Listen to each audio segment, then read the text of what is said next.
All right, so let's go ahead and get started. Like I said, tonight is the first of our quarterly webinar series, and our topic is navigating dyslexia in the public school setting. I will first start off the meeting with deepening our understanding of dyslexia and just making sure we all have the same lens on what dyslexia is and the common indicators of dyslexia, as well as what that looks like in our brains. Then we will go into more about if you suspect dyslexia or if your child already has dyslexia, what can you do now as far as a parent and advocating for them. So to begin, I love to show this video to really anyone who asks me what is dyslexia. I can't really describe it any better myself. And this is a video from Kelly Sandman Hurley, and she is one of the founders of the Dyslexia Training Institute. So I'm going to go ahead and play this, and then we'll regroup right after.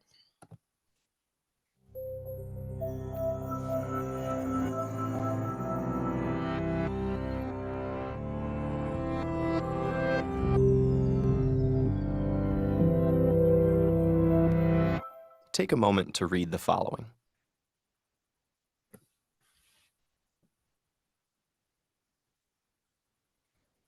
How was that? Frustrating? Slow? What were those sentences about? They're actually a simulation of the experience of dyslexia, designed to make you decode each word. Those with dyslexia experience that laborious pace every time they read. When most people think of dyslexia, they think of seeing letters and words backwards, like seeing B as D and vice versa. Or they might think people with dyslexia see saw as was. The truth is, people with dyslexia see things the same way as everyone else. Dyslexia is caused by a phonological processing problem, meaning people affected by it have trouble not with seeing language, but with manipulating it. For example, if you heard the word cat and then someone asked you, remove the C, what word would you have left? At. This can be difficult for those with dyslexia. Given a word in isolation like fantastic, students with dyslexia need to break the word into parts to read it. Fan, tas, tick. Time spent decoding makes it hard to keep up with peers and gain sufficient comprehension. Spelling words phonetically like S-T-I-K for stick and F-R-E-N-S for friends is also common. These difficulties are more widespread and varied than commonly imagined. Dyslexia affects up to 1 in 5 people. It occurs on a continuum. One person might have mild dyslexia, while the next person has a profound case of it. Dyslexia also runs in families. It's common to see one family member who has trouble spelling, while another family member has severe difficulty decoding even one-syllable words like catch. The continuum and distribution of dyslexia suggest a broader principle to bear in mind as we look at how the brains of those with dyslexia process language. Neurodiversity is the idea that because all our brains show differences in structure and function, we shouldn't be so quick to label every deviation from the norm as a pathological disorder, or dismiss people living with these variations as defective. People with neurobiological variations like dyslexia, including such creative and inventive individuals as Picasso, Muhammad Ali, Whoopi Goldberg, Steven Spielberg, and Cher, clearly have every capacity to be brilliant and successful in life. So here's the special way the brains of those with dyslexia work. The brain is divided into 2 hemispheres. The left hemisphere is generally in charge of language and ultimately reading, while the right typically handles spatial activities. fMRI studies have found that the brains of those with dyslexia rely more on the right hemisphere and frontal lobe than the brains of those without it. This means when they read a word, it takes a longer trip through their brain and can get delayed in the frontal lobe. Because of this neurobiological glitch, they read with more difficulty. But those with dyslexia can physically change their brain and improve their reading. With an intensive multisensory intervention that breaks the language down and teaches the reader to decode based on syllable types and spelling rules, the brains of those with dyslexia begin using the left hemisphere more efficiently while reading, and their reading improves. The intervention works because it locates dyslexia appropriately, as a functional variation in the brain, which naturally shows all sorts of variations from one person to another. Neurodiversity emphasizes this spectrum of brain function in all humans and suggests that to better understand the perspectives of those around us, we should try to not only see the world through their eyes, but understand it through their brains.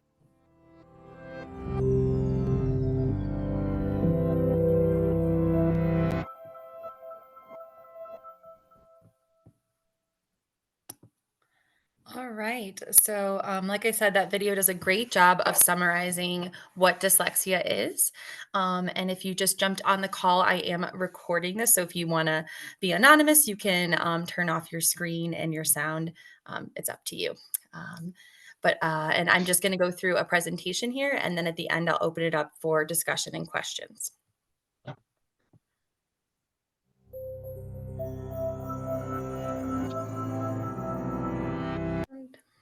me just admit one more person in. Okay. All right.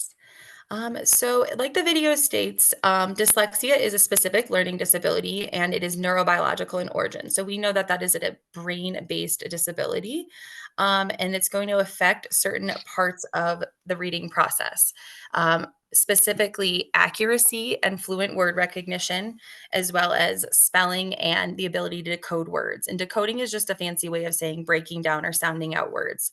So, you might hear in a school setting, they talk about struggles with decoding. That's just difficulty breaking apart words, or encoding is difficulty with spelling.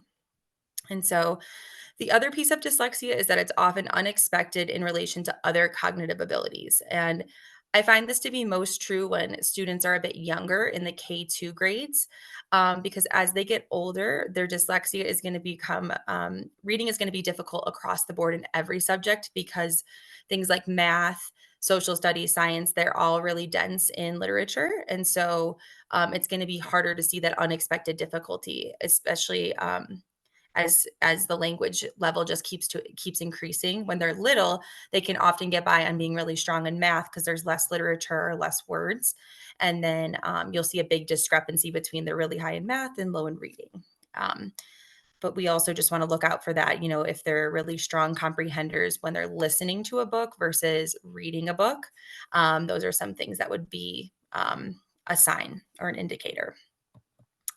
And they really covered this well in the video about the brain, and I'm not going to go into too much detail here because um, these visuals are pretty perfect in explaining how the typical brain works when reading versus the dyslexic brain. And in summary, the typical brain is able to recognize phonemes or small sounds and map them to letters. So it just becomes very automatic because this goes into the long-term storage part of the brain, which is the back.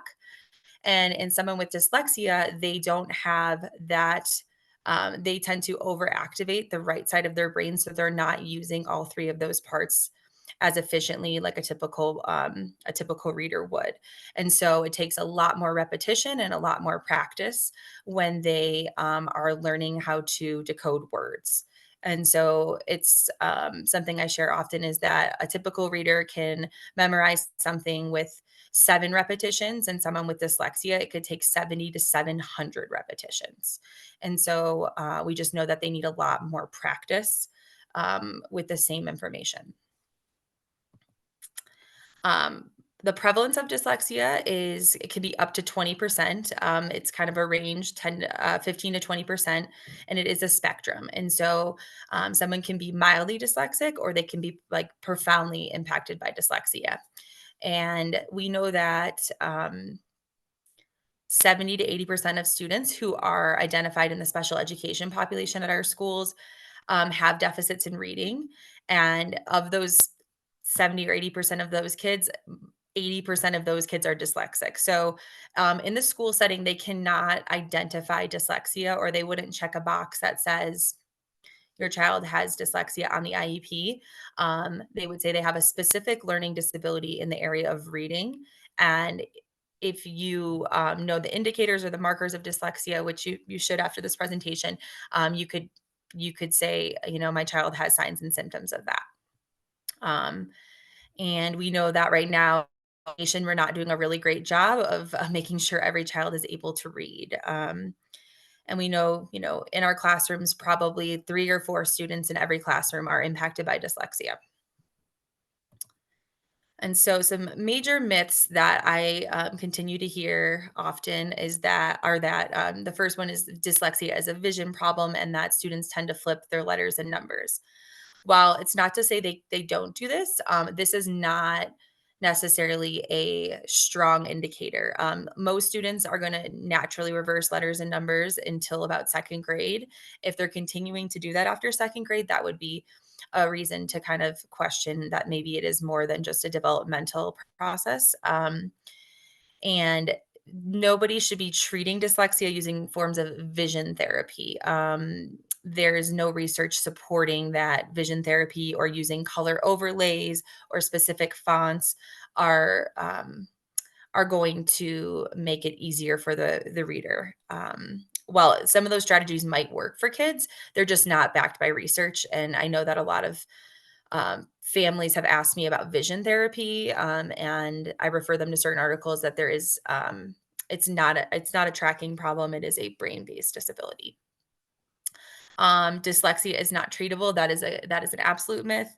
We do know that dyslexia never goes away, but it is very treatable through appropriate intervention. Um, and then the last one there is students with dyslexia are low in all areas. Typically, students with dyslexia are extremely bright people, and their brains just learn to read differently. So that's going to cause them to score lower on reading tests and just have more difficulty reading fluently and spelling.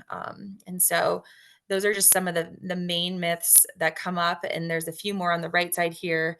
Um, the second one I want to chat about because it's really important. A student with good grades can't be dyslexic. That's not true. I've had a lot of parents come with older students who say, my child is working so hard and they're still just getting, average grades. And I know they have so much more potential there. Trust your intuition. There is a very good chance that it could be dyslexia because oftentimes students with dyslexia tend to work way harder or they find different ways around or different strategies and they are able to function. But as they get older and older, that gap becomes bigger and bigger. And without accommodations or some supports, it becomes like a really really heavy load for the child to carry. So if you're suspecting that something is going on and you're not sure because the school says things are fine and they're getting the good grades, definitely trust your intuition because there could be something else going on. um, the third one there, dyslexia is a medical diagnosis that can only be confirmed by a healthcare provider. That's a myth. Dyslexia should be identified by someone who is trained in the various assessments that are used to determine dyslexia. It cannot be determined by one test only.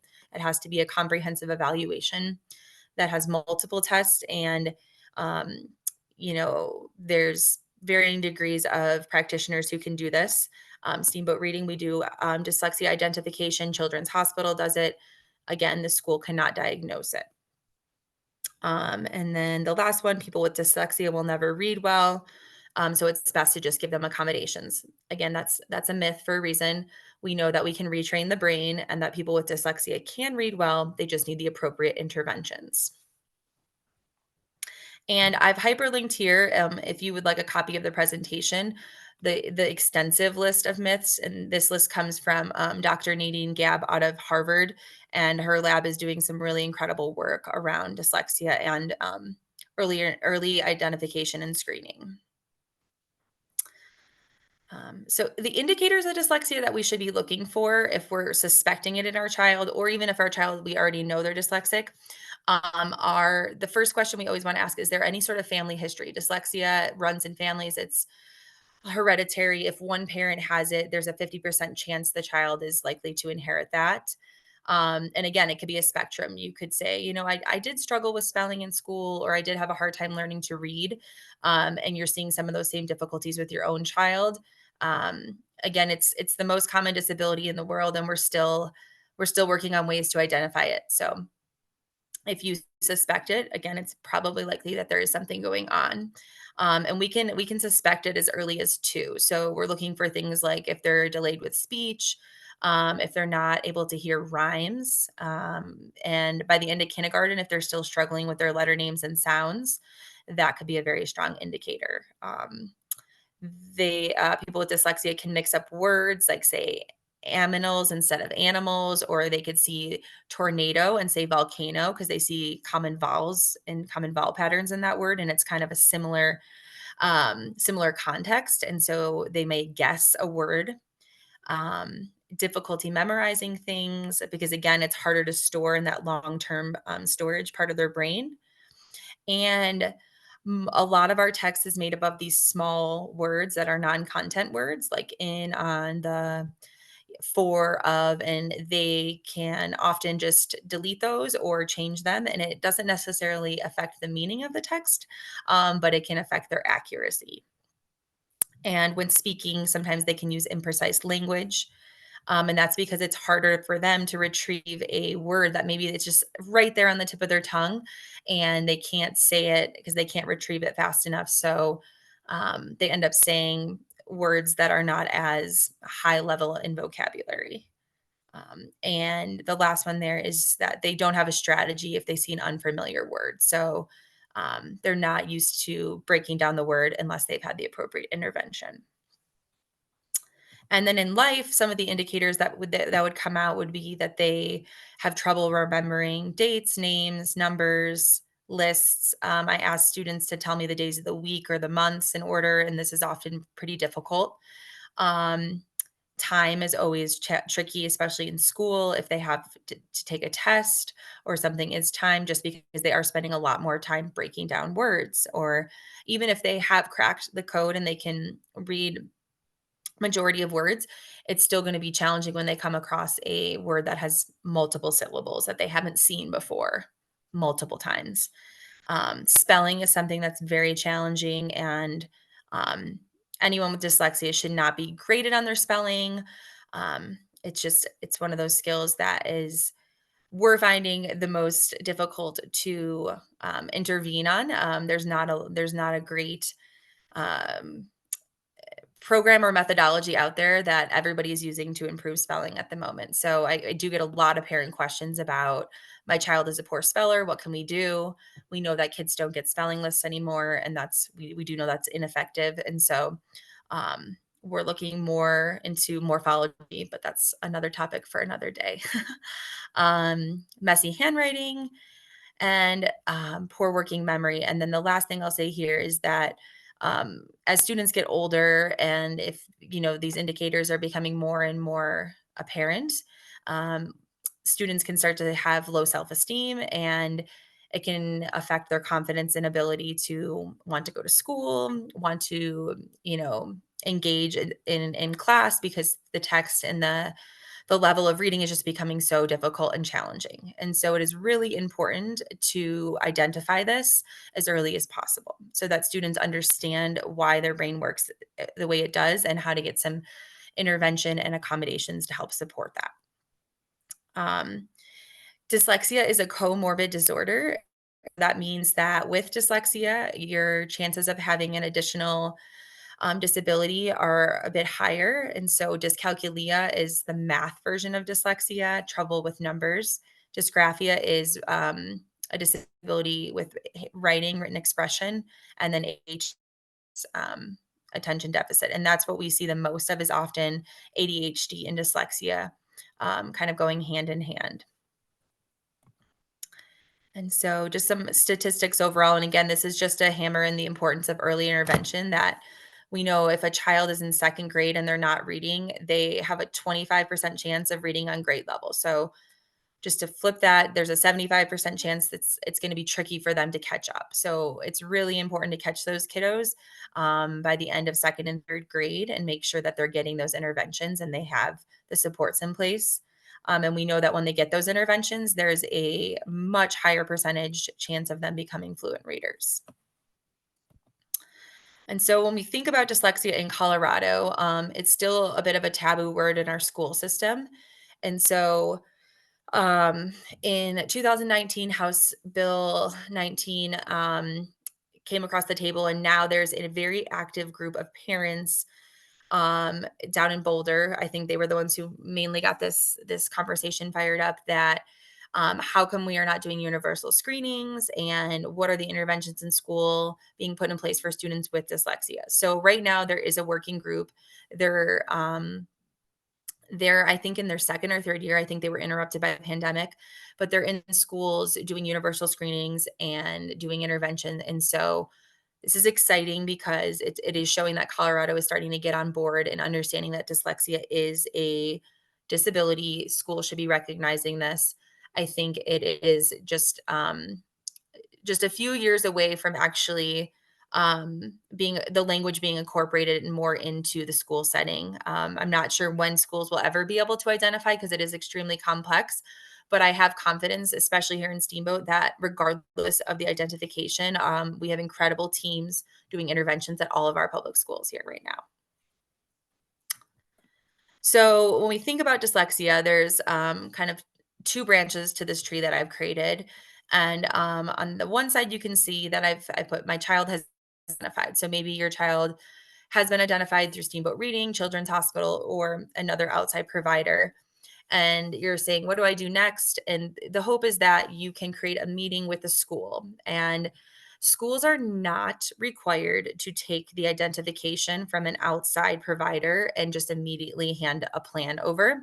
They have to also see those same impacts in the school setting. So if you came into your school with an evaluation from Steamboat Reading or Children's Hospital, the school could say, this is great. We're happy to meet. Um, but we're going to do some additional testing ourselves. Or they can say, we can do a 504 plan. Maybe they would consider an IEP plan, but nothing is guaranteed with that outside evaluation. And so I just want parents to know that um, that doesn't guarantee a plan. However, at least in my experience here in Steamboat, the schools have been very open to accepting plans, and they want to do what is best for the student. And that plan can look different for every child. And so I have no doubt that they would do something to support. It's just not a guaranteed IEP or 504 plan. On the flip side, if you are noticing that your child is struggling in school, it's pretty significant, and you're feeling like things aren't necessarily moving fast enough, and you would like to know if if their impact is large enough to qualify for a plan at school, you can request testing at the school. If you feel like your child is struggling and just a little behind in the school, likely wouldn't the school testing wouldn't qualify them for a plan, you can get a private evaluation. Schools typically test students who are 2 or more grade levels behind. So if you feel like your child falls into that category, that would be worth making that request. Um, Anyone can make a formal written request for an evaluation. But again, I will reiterate, schools cannot diagnose dyslexia. They can't diagnose anything. And so students would fit into an eligibility criteria under special education. And when they fit in eligibility criteria, that's how they get services. And so if you suspect that your child is struggling with reading, they would likely fall under the category of a specific learning disability in reading. And that would determine the services they get. If a student is struggling with decoding, fluency, and spelling, the school can say these are all markers of dyslexia, um, but there's no box to check. And so, as a parent, you could even say in a meeting, I'm noticing that they're struggling in these areas. Would you say that these are indicators of dyslexia? And hopefully, the school would say and be knowledgeable enough to say, yes, those are markers of dyslexia. They qualify under specific learning disability in the area of reading or basic reading skills, and the student would get those services. And it's really important to ask what those services are, because in order to effectively support a student with dyslexia, they probably need a minimum of 3 to 5 days a week of intervention for 30 minutes to 45 minutes with a multisensory program that is based in Orton Gillingham. And again, our Steamboat schools are already doing that. So if you're wondering, what is my child doing in intervention? If your child goes to Strawberry Park or Soda Creek or Sleeping Giant, they are all using those type of programs in their elementary schools. And CDE also has a guidance document here. And so if you ever did go into a meeting and you you wanted to bring these questions to the table, you can email these to your provider, you can ask your student's case manager, but these are really great guiding questions, and the Department of Education has them posted. So this could be directly placed into your child's IEP or plan. Um, and if they are answering yes to majority of these questions, it's highly likely that they are dyslexic. Um, and so the first on the fluent word reading, if they're having difficulty reading with speed. The second one, poor spelling and decoding. And the third one is difficulties caused by deficits in phonological components. And so that was shown in the video where they said, now say cat, now take away the k sound, at. And then the last one is, are they unexpected in relation to their other cognitive abilities? So we'd have to see that the student is able to, isn't just completely low across the entire board, that there's other areas of strength, that this is kind of an unexpected difficulty. And so what now? The key here is, if you suspect it, that you would ask for testing, or you would seek outside testing. We know that having an identification is extremely important and empowering to the child to understand why things are maybe more difficult for them, especially as they enter those fourth, fifth, sixth grade years and beyond. And we want to really ensure that they're getting those appropriate interventions. And so you may have heard the term the science of reading, and we really want to make sure that that's the appropriate intervention that they're getting. And it includes a structured scope and sequence, it's systematic, it's multisensory. So that means two or more senses are being utilized throughout the lesson at the same time, and that there's a lot of repetition. Some simple accommodations that can really help someone with dyslexia, or with you, or someone you suspect has dyslexia, is having access to an alphabet strip, because letter identification can be tricky. Copying off of a board. Audio is humongous. Some of the negative feedback around audio is that students are not reading, or that they should be following along as they're listening to audio. There is now research showing that audiobooks are are excellent for building comprehension and increasing vocabulary. Students with dyslexia often have super high vocabularies, and are able to understand text at a much higher level than they can read it. So we need to be able to give them access to that. And as they enter those older grades, and they take tests, they shouldn't be tested on their ability to break down those words. They should be tested on their ability to understand what the questions are asking. So it's a really important accommodation. When it comes to writing, it helps to have sentence stems so that they can just focus on their answer versus having to restate everything and then provide their answer. And time is the biggest gift for someone with dyslexia. They need that extra time to sufficiently complete their work and feel like they've been able to give it their best effort. Um, so just to summarize here, some of the key things to remember: early intervention is number one. Students with dyslexia will not be low across every area. Typical intervention cycles, which in some schools or some places, it's just not enough, and so you have to consider maybe going beyond what the school is offering, or you can always ask the school to increase that. It doesn't hurt to ask. Um, and multi-sensory structured programs are what we're looking for. Accommodations are key, especially as students get older, and learning how to use those accommodations, and really trusting your intuition as a parent. And if you feel like something is off, or your child would benefit from some of these things, you should definitely voice it. You know your child the best, so you can speak up for them. This is a really overwhelming process, and you're not alone in this. Steamboat Reading, we offer advocacy supports. I'm happy to help support parents through any of this process. Even if it's just having a simple meeting with the school, or sitting down and going over an IEP, it's an extremely overwhelming thing. So we're here to help. Um, and like I said, Steamboat Reading is a great resource. Our mission is to provide a community support for struggling readers and their families, and we do this through one-on-one intervention. You may know that as our tutoring program. Formal evaluations. We can diagnose dyslexia and other reading difficulties. advocacy, supporting families in meetings and through these processes, and then parent education like tonight. So um, thank you all for listening. We will continue to have more of these in the future. And um, after I wrap this up, we're going to go ahead and I'll stop the recording, and you guys are welcome to ask any questions you have in relation to the presentation or dyslexia in general, or the services we provide at Steamboat Reading. My email is down there below as well if you have anything else you'd like to email me about in addition to this.